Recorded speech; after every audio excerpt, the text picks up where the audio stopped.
오늘 우리에게 주시는 말씀은 신약 성경입니다. 빌립보서 3장 10절부터 17절까지입니다. 내가 그리스도와 그 부활의 권능과 그 고난의 참여함을 알고자 하여 그의 죽으심을 본받아 어떻게 해서든지 죽은 자 가운데서 부활에 이르려 하노니 내가 이미 얻었다 함도 아니요 온전히 이루었다 함도 아니라 오직 내가 그리스도 예수께 잡힌 바 된 그것을 잡으려고 달려가노라.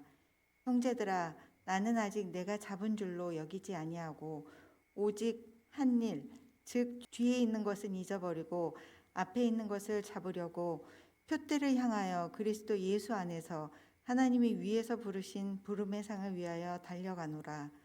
그러므로 누구든지 우리 온전히 이룬 자들은 이렇게 생각할지니 만일 어떤 일에 너희가 달리 생각하면 하나님이 이것도 너희에게 나타내시리라. 오직 우리가 어디까지 이르렀든지 그대로 행할 것이라. 형제들아, 너희는 함께 나를 본받으라. 그리고 너희가 우리를 본받은 것처럼 그와 같이 행하는 자들을 눈여겨보라. 목표 지점이 분명한 스포츠 종목들이 있습니다. 골프는 채로 공을 쳐서 홀컵에 넣는 경기입니다. 홀컵에 깃발을 꽂아둡니다. 속도를 겨루는 경기들은 정해진 코스에 먼저 도착해야 합니다. 골인 지점에 결승선이 있습니다. 축구나 농구는 공을 골대 안에 넣으면 점수가 올라갑니다. 골대가 목표 지점입니다. 사격과 양궁은 관역이 있습니다. 정중앙에 가까울수록 높은 점수를 얻습니다. 인생도 이런 목표 지점이 있어야 합니다.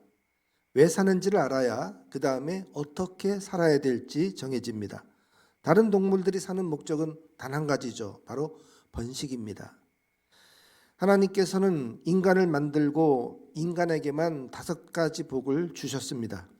그 복이 생육하고 번성하라, 땅에 충만하라, 그 다음에 땅을 정복하라, 바다의 물고기와 하늘의 새와 땅에 움직이는 모든 생물을 다스리라. 생육하고 번성하고 충만한 것은 다른 동물들과 같이 번식하는 복이죠. 그런데 정복하고 다스리라는 복은 특별한 사명입니다. 하나님은 세상을 만드시고 이를 관리할 존재가 필요했습니다. 그래서 하나님이 당신을 닮은 사람을 만드셨습니다. 하나님의 형상으로 인간을 만들었어요. 그래서 인간은 특별한 존재입니다. 창세기 1장 26절에 하나님이 인간을 만드신 목적이 나옵니다. 하나님이 이르시되 우리의 형상을 따라 우리의 모양대로 우리가 사람을 만들고 그들로 바다의 물고기와 하늘의 새와 가축과 온 땅과 땅에 기는 모든 것을 다스리게 하자. 여기서 우리는 삼위일체 하나님이지요. 그러므로 사람은 그냥 살면 안 돼요. 하나님의 창조 목적에 따라서 다스리는 이 사명의 삶을 살아야 합니다. 이 피조세계를 잘 다스려야 됩니다. 그런데 인간이 죄를 지어 하나님의 형상이 일그러졌습니다. 말의 권세가 추락했어요. 땅이 저주를 받아 인간에게 고분고분하지 않습니다. 인간에게 가시덤불과 엉겅퀴를 냅니다. 인간은 사명을 감당한 능력이 딸리게 되었습니다. 먼저 하나님의 형상을 회복해야만 합니다. 지난주에 28차 유엔 기구 변화 협약 당사국 총회가 열렸습니다. 두바이에서 열렸죠. 이게 산유국에서 열렸기 때문에 좀 심상치가 않았어요. 지구 기온 상승의 주범이 화석 연료입니다. 그래서 이번 회의에서는 이 화석 연료의 단계적 퇴출이 결의될 걸로 기대를 했어요. 그런데 산유국들의 반대, 또 개발도상국들이 반대해서 결국 석유의 생산과 소비를 줄일 수 있다. 이 정도의 합의에 그치고 말았어요. 이 결의안으로는 지구 기온을 줄이기에는 터무니없이 부족하죠. 인류 문명이 피조세계를 망가뜨리고 있습니다. 인간의 창조 목적이 지구를 지키는 건데 인류는 이 임무를 저버리고 있어요.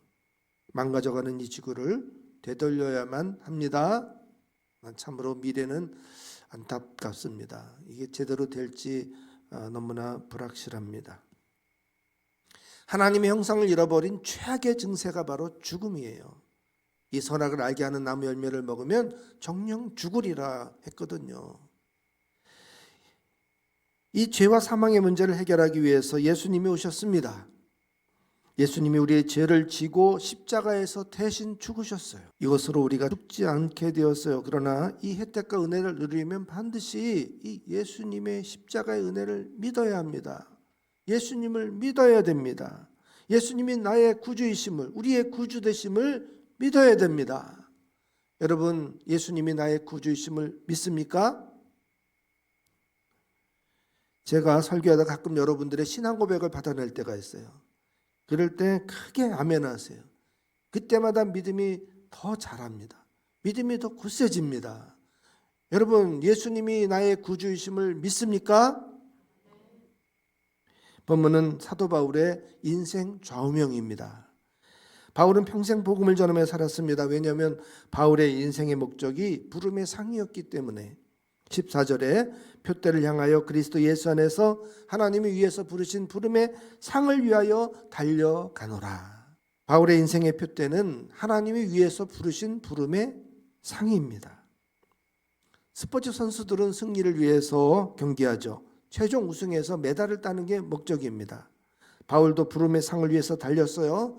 바울에게서 부름의 상이란 구원의 완성으로 얻을 영광입니다. 11절에 어떻게 해서든지 죽은 자 가운데서 부활에 이르려 한다 그랬어요.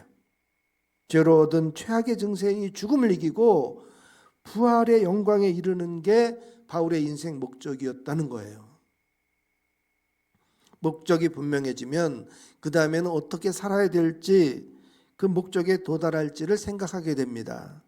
바울은 예수님을 모델로 삼았어요. 예수님을 본받기로 했습니다. 14절에 표대를 향할 때 예수 안에서 달렸다고 했어요.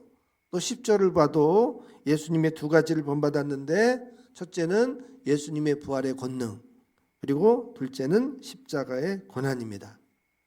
10절을 보세요. 내가 그리스도와 그 부활의 권능과 그 고난에 참여함을 알고자 하여 그의 죽으심을 본받아. 여기서 부활의 권능이란 부활하신 예수님이 우리에게 주시는 능력입니다. 단순히 예수님의 역사적인 부활이나 장차 우리가 죽음 위에 겪을 육체의 부활을 뜻하는 것이 아닙니다. 실제 우리의 삶에 나타나셔서 우리에게 부어주시는 예수님의 권세입니다. 부활하셔서 살아 역사하시는 예수님의 권세라는 뜻이에요. 부활의 권능은 귀신을 내쫓고 병을 고치고 기적을 나타내는 예수 그리스도 이름의 권세입니다. 사역자들이 무엇이든지 예수 그리스도 이름으로 구하면, 기도하고 명하면 그대로 이루어지는 바로 그 권세. 여러분, 우리가 예수 이름의 권세를, 즉 부활의 권능을 사용하며 사십시다. 그 다음에 바울은 예수님의 죽으심을 본받아 그 고난에 참여했다 그랬어요. 바울은 복음을 전하다가 죽을 고비를 수없이 넘겼습니다. 고린도후서 11장 23절부터 보면 바울이 고생한 이야기가 쭉 나와요. 내가 수고를 넘치도록 하고 옥에 갇히기도 하고 더 많이 하고 매도 수없이 맞고 여러 번 죽을 뻔하였으니 유대인들에게 40에 하나 감한매를 5번 맞았으며 3번 태장으로 맞고 1번 돌로 맞고 3번 파손하고 일주야를 깊은 바다에서 지냈으며 여러 번 여행하면서 강의 위험과 강도의 위험과 동족의 위험과 이방인의 위험과 신의 위험과 광야 위험과 바다 위험과 거짓 형제 중의 위험을 당하고 또 수고하고 했으며 여러 번 자지 못하고 줄이며 목마르고 여러 번 굶고 춥고 헐벗었노라. 이 외의 일은 고사하고 아직도 날마다 내 속에 눌리는 일이 있으니 곧 모든 교회를 위하여 염려하는 것이라. 바울이 고생한 이야기는 정말 상상을 초월하는 이야기예요. 육체의 극심한 고통과 위협을, 또 죽을 고비를 많이 넘겼습니다. 주로 바깥에서 오는 환난과 핍박들이었죠. 그런데 바울에게 가장 큰 고난은 따로 있었다는 거죠. 그것은 바로 모든 교회를 위해서 염려하는 스트레스였습니다. 날마다 교회 염려가 내 속에 눌린다고 했어요. 육체보다도 안에서 나오는 고통이 훨씬 더 컸습니다. 목회자가 교인들을 위해서 늘 기도합니다. 교인들의 기쁜 일에 대해서는 그다지 기도하지 않아요. 주로 힘들고 어려워하는 문제를 놓고 기도합니다. 그러다 보면 교인들의 고통이 함께 실감하게 돼요. 그 아픔이 느껴져서 함께 눈물을 흘리게 됩니다. 기도할 때마다 후련하게 응답이 되면 얼마나 좋겠어요? 그런데 이내 응답이 되지 않으니까 늘 마음이 무겁습니다. 목회자는 교인들의 기도 제목을 지고 살아요. 바울만치는 못하겠지만 바울이 날마다 이 교회의 문제를 가지고 기도하면서 그게 내 속에 눌린다고 이렇게 고백해요. 그 고통이 다른 고통보다 더했다고 그렇게 말씀하고 있어요. 바울은 예수님의 부활의 권능과 십자가의 고난을 본받으며 살았습니다. 이게 아직 미완성이에요. 이미 얻은 것도 아니고 온전히 이룬 것도 아니고 이 12절에 보세요. 내가 이미 얻었담도 아니요 온전히 이루었담도 아니라 오직 내가 그리스도 예수께 잡힌받은 그것을 잡으려고 달려가노라. 바울은 예수님께 붙들렸습니다. 바울은 사명에 붙들리는 삶을 살았습니다. 복음을 전하는 게 평생 사명이었어요. 당시에 교통수단이 변변치 못했음에도 아시아와 유럽 대륙을 오가며 다녔어요. 가는 곳마다 수많은 교회를 세웠어요. 한 영혼이라도 더 구하고자 다급한 마음에 그냥 천천히 걸어 다닐 수가 없었습니다. 언제나 달렸어요. 그래서 12절 마지막에도 달려가노라, 14절에도 달려가노라. 성지답사를 100번 넘게 다니신 이원희 목사님이라고 계세요. 영신여고 교목으로 계시면서 방학 때마다 한 달 동안 시간이 나니까 1년에 2차례는 꼬박 성지를 언제나 달려가고 또 짬만 나면 휴가 내서 또 성지를 다녀오고 그러시는 분. 제가 이스라엘 갈 때도 비행기 안에서 이 목사님을 만났어요. 반갑게 인사하고 비행기 안에서 이제 얘기를 주고받았는데 이분이 성경에 나오지 않는 지명들도 쭉 다닌대요. 그 에베소의 그 앞바다가 다도해예요. 우리 남해에 보면 섬들이 많잖아요. 이 지도를 확대해 보면은 정말 무수히 작은 섬들이 가득해요. 그래서 이제 이 목사님이 그 작은 섬들도 이렇게 가보면 가는 데마다 거기 바울의 기념교회가 있더라는 거예요. 정말 바울이 성경에 나오지 않는 그런 무수한 지역들을 샅샅이 훑으면서 복음을 전했구나 싶더라는 거죠. 바울은 누구보다도 정말 많은 일을 했습니다. 뒤를 돌아보면 화려한 업적과 발자취를 남긴 사람입니다. 과연 바울의 삶은 뛰어다니는 삶이었어요. 그런데도 바울의 고백은 여전히 부족하다입니다. 13절에 나는 아직 내가 잡은 줄로 여기지 않았다 그랬어요. 그래서 바울이 달리는 원칙을 정했습니다.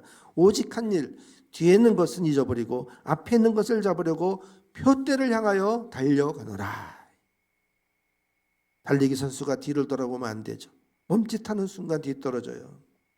예수님도 손에 쟁기를 잡고 뒤를 돌아보는 자는 하나님의 나라에 합당하지 않다 그랬어요. 누가복음 9장 62절입니다. 바울은 오직 앞만 향해 달렸어요.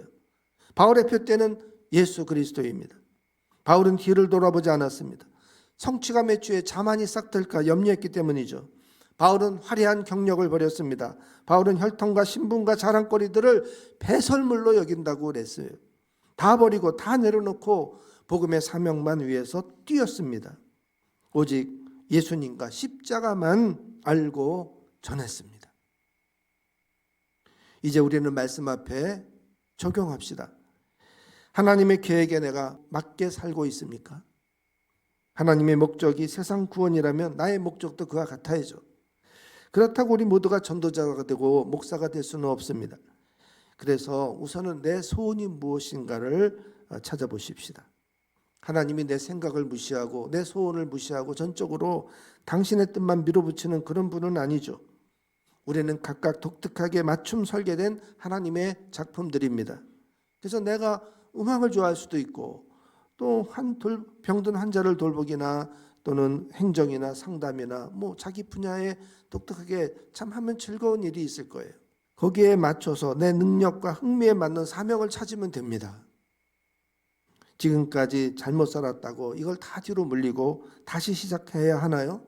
그렇지는 않아요. 오늘 16절을 보면 그래요. 오직 우리가 어디까지 이르렀든지 그대로 행하라 그랬어요. 이제까지의 삶의 경험이 다 쓸모가 있다는 거죠. 이제부터라도 사명으로 살면 되는 것입니다. 내가 있는 현재의 자리에서 내가 이 자리에서 어떻게 하면 복음의 일을 할 수 있을까를 기도하면서 지경을 넓혀가면 충분히 우리 모두도 사명으로 달려갈 수 있습니다. 남은 생에 사명으로 채워가십시다. 등대지기가 한 달치씩 이렇게 기름을 보급받아요. 그런데 마음이 약해가지고 동네에 사람들의 요구를 뿌리치지 못했어요. 춥다는 여인에게 난방용으로 쓰라고 기름도 좀 주고, 또 배에 기름이 떨어져 잠깐 빌려달라는 선장님에게도 좀 기름을 빌려주고, 이러다가 결국 월말에 등대불을 켜지를 못했어요. 결국 어떻게 됐겠어요? 해안선에서 선박길끼리 충돌하는 사고가 일어났습니다. 우리가 이 세상의 필요를 다 채워줄 수는 없어요. 나의 한도에서 선을 지키며 저 사명을 감당하면 됩니다. 하나님이 주신 능력대로 거기에 맞추어서 부지런히 열심히 할 수 있는 한 하십시다. 마지막 17절에 보면 바울이 나를 본받으라 그랬어요. 어떻게 보면 참 교만한 말이죠. 요한복음에 보면 예수님이 하나님을 믿으니 또 나를 믿으라, 이 말씀이 있어요. 그것도 참 교만한 말같이 들릴 수도 있어요. 근데 이거는 예수님이 구세주로서의 자의식이 있다는 거예요. 나를 믿어야 너희들이 구원을 받는데, 나를 믿으라. 하나님을 믿는 것만큼 나를 믿어라. 바울이 나를 본받으라 그럴 때도 그 뒷구절을 읽어보면 항상 고난 목록이 나와요. 그러니까 바울이 본받으라는 건 자기를 자랑해서 하는 말이 아니라 내가 복음을 위해서 수고하고 애쓰고 고난받는 이 십자가의 모습을 나를 따라보라고, 나를 따라서 같이 복음을 전하자는 그런 말씀이에요. 오늘 17절 그 뒤에도 보면 이렇게 나와요. 교회 안에서 바울을 본받아 행하는 자들을 눈여겨보라고 합니다. 교회에서 보면 좀 잘 못하는 건 왜 이렇게 잘 본받는지 몰라. 아, 저분이 저러니까 그래도 되나 보다. 그런 건 잘 따라. 그런데 정말 이름 없이 빛도 없이 섬기는 그 모습은 잘 안 따라. 그냥 쳐다만 보고 지나가. 여러분, 정말 이름 없이 빛도 없이 섬기는 그 모습을 눈여겨봐야 돼요. 누구의 소용과 필요를 채우고 있는 그분의 손길을 눈여겨봐야 돼요. 그리고 그분이 행하는 그 모습을 본받읍시다. 우리 멋진 교회가 예수 닮기, 이 전통이 후배들에게 이 아름다운 표가 계속 물려지려면 우리가 열심히 믿음의 선배들을 본받고 따르고 교회를 그렇게 예수 닮는 교회로 세워나가야 합니다. 우리가 항상 예수님이 어떻게 행하셨을지 생각하고 함께 따르는 예수 닮는 그리스도인들, 멋진 양들 되십시다.